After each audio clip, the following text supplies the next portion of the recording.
Lalu beliau mengatakan, wahai Rasulullah, neraka Jahannam Allah ciptakan untuk umatmu ya Rasulullah.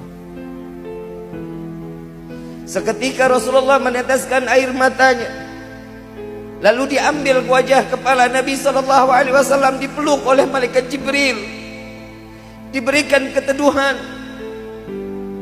Rasulullah hanya bisa menjawab, atas dasar apa dosa mereka ya Jibril? Dosa umatmu yang telah lalu, yang banyaknya meninggalkan ibadah kepada Allah, yang tidak taat dengan apa yang telah engkau sampaikan ya Rasulullah. Rasulullah masuk, tidak keluar dari kamar kecuali salat berjamaah, dan Rasulullah tidak berbicara.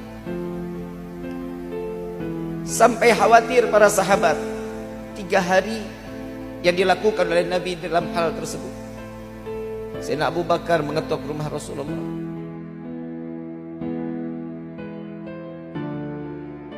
Tidak dijawab.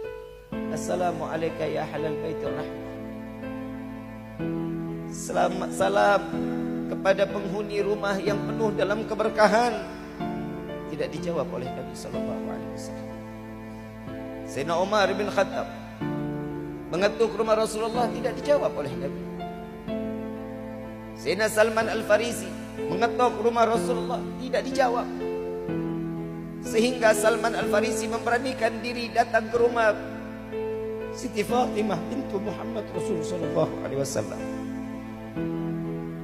Saat itu Sayyidina Ali tidak ada di rumah. Saat ditanyakan,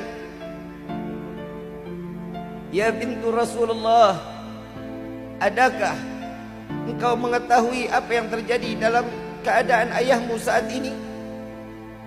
Maka Siti Fatimah, sesungguhnya Allah dan Rasulnya yang mengetahui. Lalu beliau datang ke rumah Rasulullah mengetuk, Assalamualaikum ya Rasulullah, saya Fatimah. Lalu Nabi menyaut, setelah salam dari salatnya, Nabi mengatakan, ada apa wahai putriku Fatimah? Dibuka pintunya. Menangis Siti Fatimah.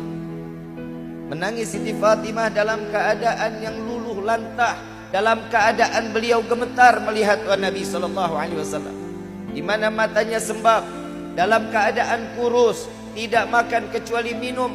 Setiap hari selesai salat hanya salat, terus memohon dan memohon kepada Allah. Ya Rasulullah, apa yang membuatmu seperti ini wahai kekasih Allah? Kemarin malaikat Jibril datang kepadaku menjelaskan tentang neraka. Sampai di akhirnya Nabi mengatakan ada neraka yang diciptakan untuk umatku ya Fatimah. Lalu apa yang kau lakukan ya Rasulullah sampai jasadmu seperti ini? Aku hanya memohon kepada Allah agar umatku diselamatkan dari siksa api neraka Jahannam. Tidakkah malu kita di hadapan Allah kelak?